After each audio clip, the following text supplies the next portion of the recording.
Hello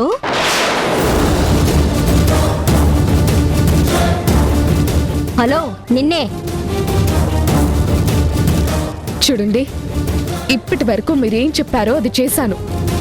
మరి నన్ను key ఇచ్చి టాయిలెట్ చేసి ఆడుకోకండి. చెప్పిందల్లా చేస్తున్నాను కదా అని మరీ చీప్గా చూడకండి. ఇప్పుడు చెప్పింది మాత్రం జరగని పని. నేను చెయ్యను గాక చేయను. ఏం చేస్తారో చేసుకోండి, ఏం చేస్తారో చేసుకోండి, ఏం చేస్తారో చేసుకోండి, ఏం చేస్తారో. మీరు నా బతుకుతో ఆడుకుంటే ఎలాగో అలాగ కనిపెట్టి నేను మీకు బతుకు లేకుండా చేస్తాను, బతుకు లేకుండా చేస్తాను, బతుకు లేకుండా చేస్తాను, బతుకు లేకుండా చేస్తాను.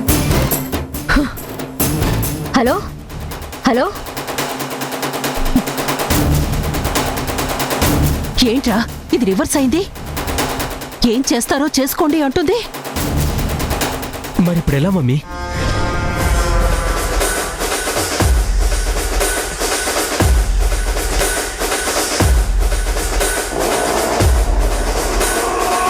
ఒరే, నువ్వు నేను చెప్పినట్టు చెయ్యి. మెల్లమెల్లగా అదే దారిలోకి వస్తుంది. చెప్పు మమ్మీ.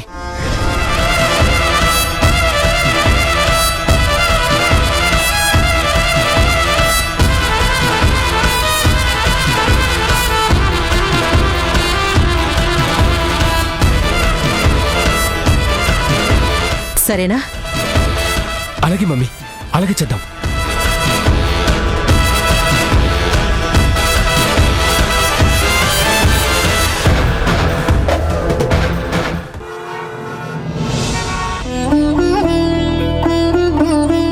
ఏమైంది మధు? అది గుడికి రానంటుంది నాన్న. నాకు రావడం ఇష్టం లేదు. నేను రానని చెప్పాను. మనిషి మనిషికి చెప్పాలా? ఎన్నిసార్లు చెప్పాలి? ఒకసారి చెప్తే అర్థం కాదా? నీకేమన్నా పిచ్చెక్కిందా? అవును, పిచ్చి ఎక్కిందనుకోండి. అరే, నేను రాను రాను అంటుంటే పిచ్చెక్కిందా పొగరు పట్టిందా అని మాట్లాడతావే. పదండి. వెళ్ళండి. మీరంతా హ్యాపీగా వెళ్ళండి. నేను వస్తే మీకేంటి, రాకపోతే మీకేంటి? అమ్మా, నిన్న మధు ఎందుకలా మాట్లాడిందంటావు? అసలు అది 2 రోజుల నుంచి అదోలా ఉంటుంది. అసలు ఏమై ఉంటుందంటావు? అందరి మీద అదో రకంగా మాట్లాడుతుంది. పలకరిస్తే చిరాకు పడుతుంది. నేను చూడు, గుణ మీద ఎలా రివర్స్ అయిందో. గుణ అంటే ఇష్టపడేదేగా, ఎందుకు అలా బిహేవ్ చేసింది? అసలు ఏం జరుగుంటుందంటావమ్మా? కాలేజీలో ఎవరితోనన్నా గొడవ పడిందేమోనే. స్టూడెంట్స్ మధ్య చిన్న చిన్న గొడవలు కామనే కదా, దాని గురించి ఆలోచించకు. అంతేనంటావా అమ్మా? కాకపోతే దాన్ని ఇంట్లో ఎవరూ ఏమీ అనలేదు కదే. అదెవరో వచ్చింది చూడు, మొన్న ఫ్రెండ్స్ని వెంటేసుకుని. ఒకసారి వచ్చినప్పుడు ఏవో చిల్లకొండి మాటలు మాట్లాడింది. అప్పటి నుంచి దానిలో ఏదో తేడా కనిపిస్తోంది. అవునమ్మా, అప్పుడెందుకో కాస్త బాధపడినట్టు అనిపించింది. కానీ తర్వాత నార్మల్ అయింది కదా. నార్మల్ కాగానే మళ్ళీ వచ్చింది కదే. మళ్ళీ గుణ గురించి ఏవో తప్పుడు కూతలు కూసింది కదా. వాళ్ళు రావడం ఇష్టం లేనట్టుగానే దాని మొహంలో కనిపించింది. అప్పటినుంచే కాస్త పిచ్చిదానిలాగా ప్రవర్తిస్తోంది. అయినా పిల్లలదేముందే, ఇవాళ అనుకుంటారు, రేపు కలిసిపోతారు. అంటే ఆ రోజు దాన్ని పార్టీ కూడా వెళ్ళమని చెప్పాం కదమ్మా. అక్కడ మళ్ళీ గొడవ పడిందేమో. ఆ తర్వాత నుంచే ఇంకా డల్గా కూర్చోవడం మొదలుపెట్టింది. 4 రోజులు పట్టించుకోకపోతే అదే నార్మల్ అయిపోతుంది. నువ్వు పద.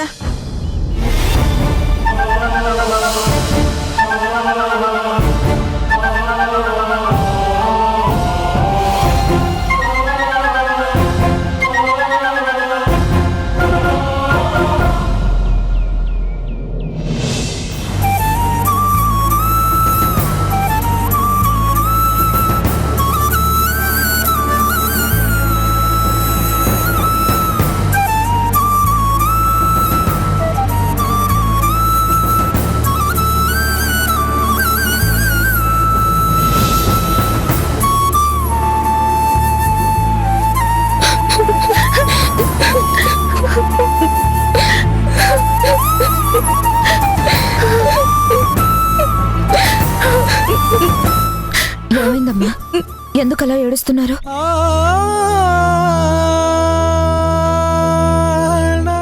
ఏమైందో చెప్పండి.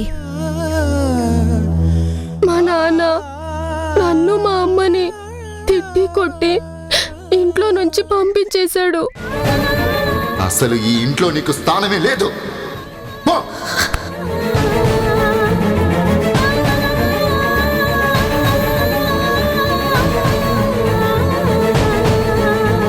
ఏమైందమ్మా? ఎందుకు మిమ్మల్ని కొట్టి ఇంట్లోంచి పంపించేశాడు?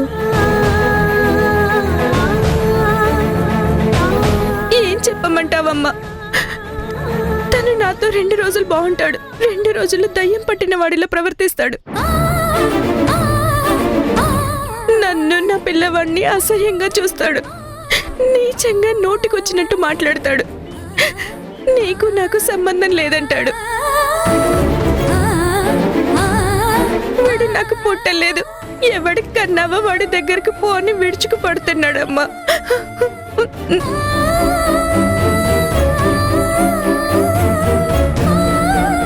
ఎవరి పిల్లలు? నేనెందుకు ఆలోచించాలంటున్నావు? వాళ్ళకి నాకు ఎటువంటి సంబంధము లేదు. ఉంటే నీకు పేగు బంధం ఉంటుంది, కన్నవాడికి రక్త సంబంధం ఉంటుంది. నాకే సంబంధం? ఏళ్ళు గడిచిపోయాక ఎదిగిన పిల్లల్ని వెంటేసుకొచ్చి నీ పిల్లలు అంటే నమ్మేంత మూర్ఖుని కాదు.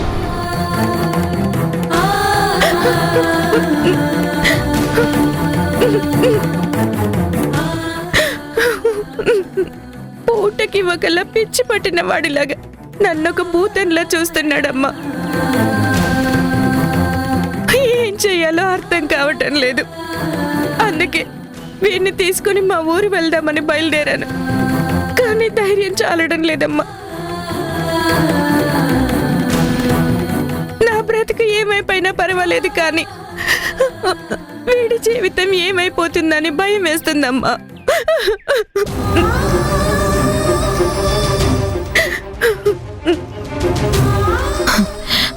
భయపడాల్సిన పనేం లేదమ్మా. అలాంటి వాడితో కలిసి బ్రతకడం కష్టం. నువ్వు మీ ఊరు వెళ్ళిపోవడమే కరెక్ట్. భార్యను అనుమానించే వాడితో బ్రతుకు నరకం అవుతుంది. రేపు ఎలా జరగాలనుంటే అలా జరుగుతుంది. నువ్వైతే ధైర్యం చెయ్యి. జర్నీ, ఏంటా మాటలు? నువ్వాగు. చూడమ్మా, నువ్వొక్కదానివి అయితే నీ బతుకు నీ ఇష్టం అనుకోవచ్చు, కానీ నీకు తోడు ఈ పిల్లాడున్నాడమ్మా. నువ్వన్నావే నేనేమైపోయినా పర్వాలేదు కానీ వీడి గురించే అని. వీడి కోసమే నువ్వు నీ భర్తని మార్చుకోవాలి. అసలు సమస్య ఏంటని చర్చించుకోవాలి, నచ్చజెప్పాలి, సర్దుకుపోవాలి. స్పర్ధలొచ్చాయని జీవితాన్ని నాశనం చేసుకోకూడదమ్మా.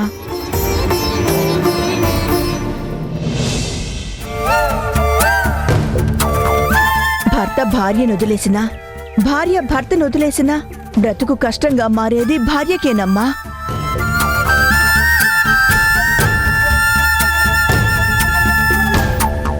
ఒంటరి భార్య పిల్లలతో లోకంలో ఎన్ని కష్టాలు పడుతుందో, ఎన్ని అవమానాలు భరించాల్సి వస్తుందో కళ్ళారా నేను చూశాను.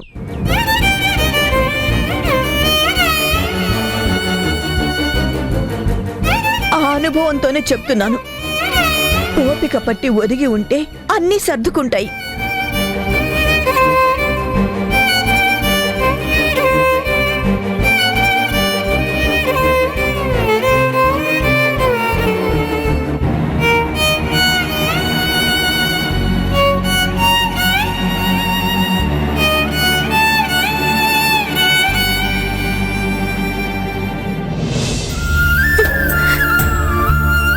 చూడమ్మా, ఇవాళ్ళున్న ఇబ్బందులు రేపుండవు, ఇవాళ్ళున్న అపార్థాలు రేపుండవు. మగవాళ్ళు ఏవో చికాకుల్లో ఒక మాట అంటే పట్టించుకోవద్దమ్మా. కాసేపు మౌనంగా ఉంటే అన్నీ చక్కబడతాయి. సంసారం నిలుపుకోవడం గొప్ప కానీ కూలదోసుకోవడం కాదు. ఆలోచించుకో. పిల్లాన్ని తీసుకొని ఇంటికెళ్ళు, సరేనా? తప్పదు, లిఫ్ట్ చేయాలి.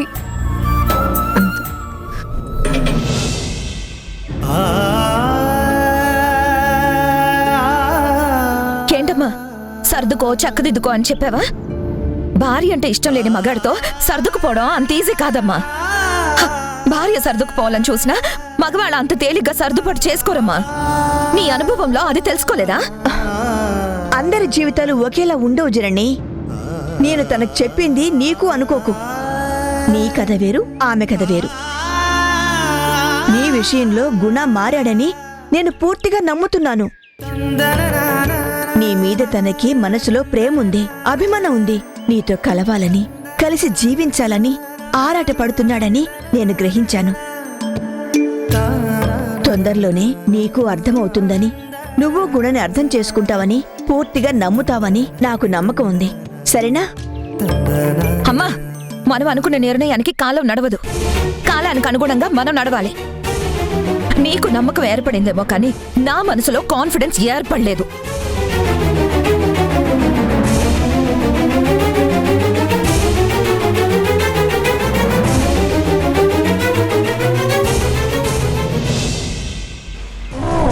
అబ్బబ్బబ్బా, ఆకలి దంచేస్తోంది. ఏ సాంబార్! అబ్బా, గుమగుమలాడిపోతుంది. ఏ మాట కామాటే జనని వంటలు మాత్రం ఇరగదీస్తుందనుకో.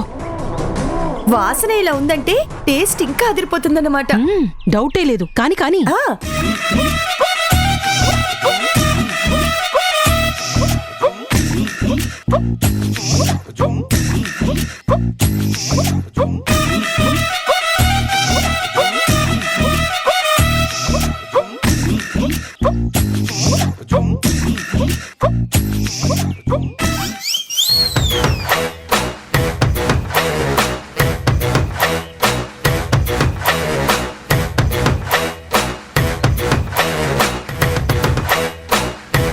అబ్బబ్బబ్బబ్బా.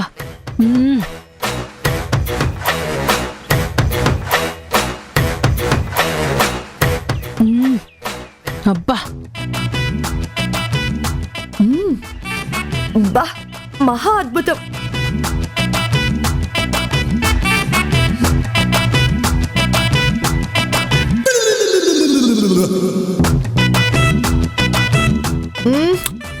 మునక్కాయ ముక్క కూడా ఎంత అద్భుతంగా ఉందో.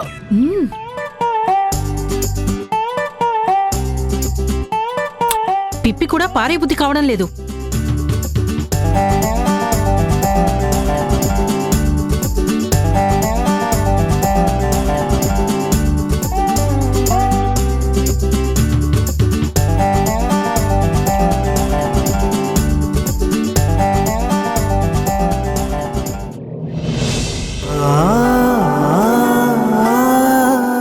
విషయంలో గుణ మారాడని నేను పూర్తిగా నమ్ముతున్నాను.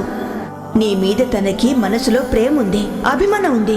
నీతో కలవాలని, కలిసి జీవించాలని ఆరాటపడుతున్నాడని నేను గ్రహించాను. అమ్మ చెప్పింది కూడా నిజమే అనిపిస్తుంది. ఆ శక్తి మాయ వల్లే గుణ అప్పుడప్పుడు అలా ప్రవర్తిస్తాడు, కానీ వాస్తవంగా మంచి మనిషి, మనసున్న మనిషి. జనని, ఇవి తీసుకెళ్ళి లోపల పెట్టు. నేను వెళ్ళి బట్టలు సర్దుతాను.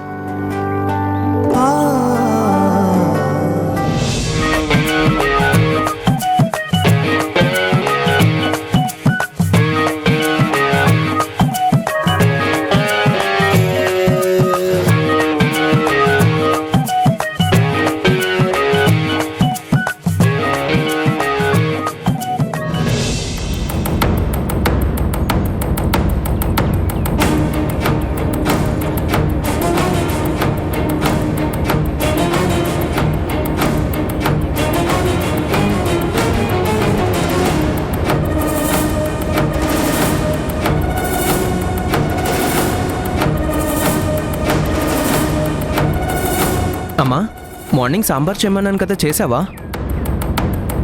ఆకలేస్తుంది, తొందరగా అన్నం పెట్టు.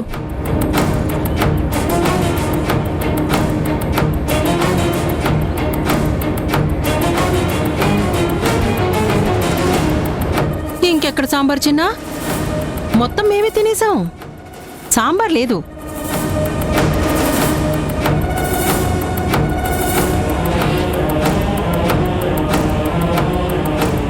వీళ్ళిద్దరిని ఏదో ఒకటి చేయాలి.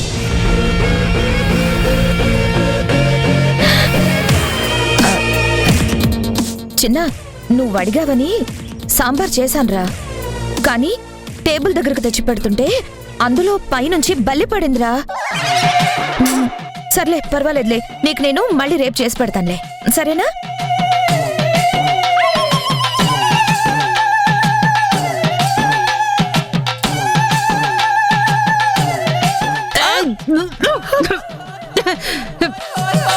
ఏంటి సాంబార్లో బల్లి పడిందా? ఎప్పటిదాకా మేము తినేది బల్లి పడ్డ సాంబారా? టేస్ట్ గా ఉందని తెగ లాగించేసాము. మీకు నాన్ వెజ్ అంటే చాలా ఇష్టం కదా, బల్లి పడ్డంతో ఇంకా టేస్ట్ వచ్చినట్టుంది, అందుకే మొత్తం లాగించేశారు. బల్లి పడ్డ సాంబార్ టేబుల్ మీద ఎందుకు పెట్టావు? తీసేద్దామని అనుకున్నాను, ఇంతలో మా అమ్మ మార్కెట్కి వెళ్ళాలని తొందర పెడితే కంగారులో మర్చిపోయి వెళ్ళిపోయాను. వచ్చి చూసేసరికి మీరు ఆవురమని జుర్రుని లాగించేస్తున్నారు. చెప్పే ఛాన్స్ నాకెక్కడిచ్చారు? అయినా పోసుకునేటప్పుడు మీకు బల్లి కనిపించలేదా? మునక్కాయ ముక్కలతో పాటు బల్లిని కూడా నమ్మలేసామేమో.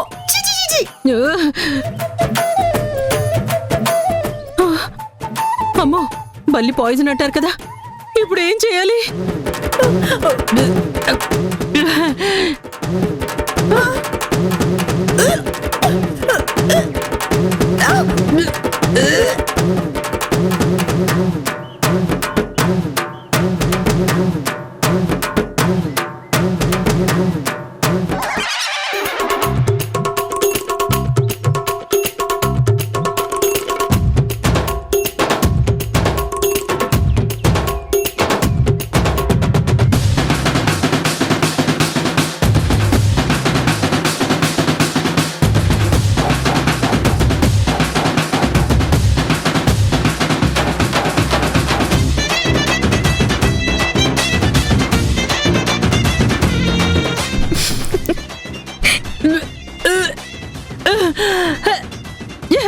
ఏంటిది?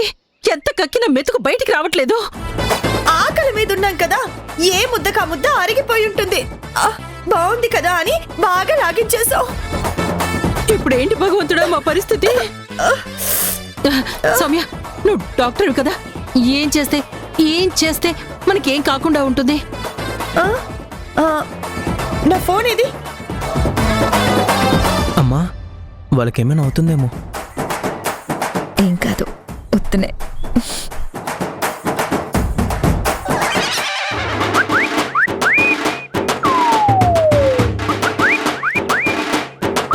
యువతల ప్రాణం పోయే పరిస్థితి వస్తే నువ్వేంటి ఫోన్ చూస్తున్నావు?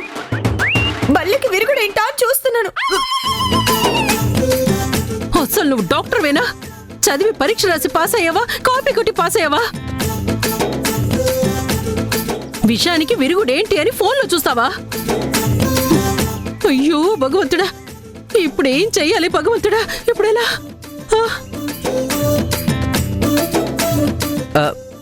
బల్లి మహా పాయిజన్. ఎంత విరుగుడు వేసినా ప్రాణాలు కాపాడుకోవడం చాలా కష్టం.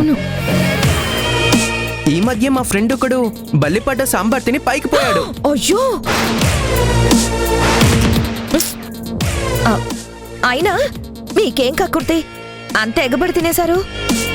పద పద, నా రూమ్ లో యాంటీ పాయిజనింగ్ టాబ్లెట్స్ ఉన్నాయి, ప్రస్తుతానికి అవి వేసుకుందాం, తర్వాత హాస్పిటల్కి వెళ్ళొచ్చు.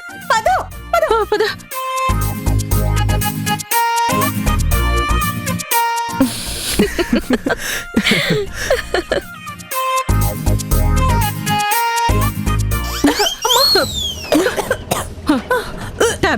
టాబ్లెట్స్ వేసుకోవాలి. ఒక డబ్బా ఉంటుంది. ఇక్కడ ఎక్కడ ఉంటుంది? ఇదిగో ఇక్కడ ఉంది. చూడు ఇదా? నువ్వు డాక్టర్వేగా, ఇదేనా చెప్పు? ఇది కాదు, ఇది. వాటర్ తీసుకో. వాటర్. హలో, ఆగండి. విషయం లేదు, విరుగుడు లేదు, మీరంత కంగారు పడాల్సిన అవసరమే లేదు. మహా అయితే 4 వాంతులు, ఓ 4 రోజులు నీరసం, అంతే. విషయానికి విరుగుడని టాబ్లెట్స్ అవి ఇవి వేసుకోకండి, సైడ్ ఎఫెక్ట్స్ వస్తాయి. ఏంటి విషయం ఒంటికెక్కి మేము మంచాన పడాలని ఆలోచిస్తున్నావా? బల్లి పడ్డ సాంబార్ టేబుల్ మీద ఉంచి వెళ్ళింది కాక విషం లేదు, విరుగుడు లేదు, 4 వాంతులే అని తేలిగ్గా మాట్లాడేస్తున్నావు. చిన్నబుచ్చుకున్నాడని ఓ చిన్న అబద్ధం ఆడాను. సాంబార్లో బల్లి పడ్డం అబద్ధం.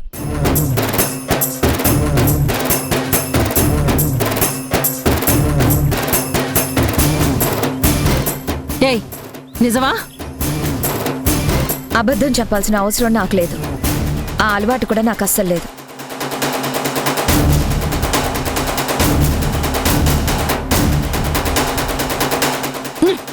ఏంటే డ్రామాలు ఆడుతున్నావా? నాతో ఆటలాడుతున్నావా?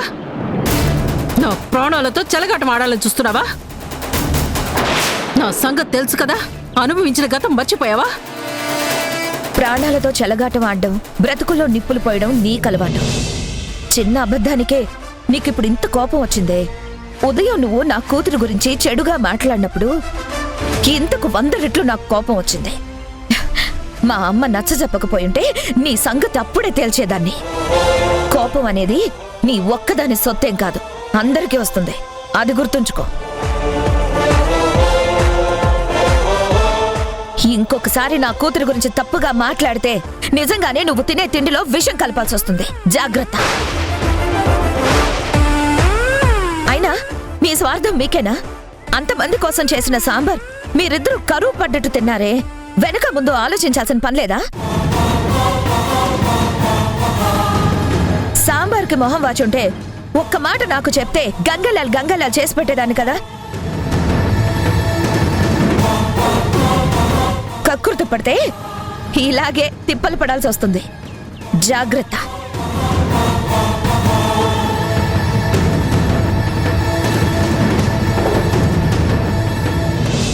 ఒక్కసారి అలా టర్న్ ఇచ్చుకొని నోటీస్ బోర్డు వైపు చూడు. చూస్తే నీ వీడియోకి సంబంధించిన ఫుటేజ్ అన్ని పేస్ట్ చేయించాను.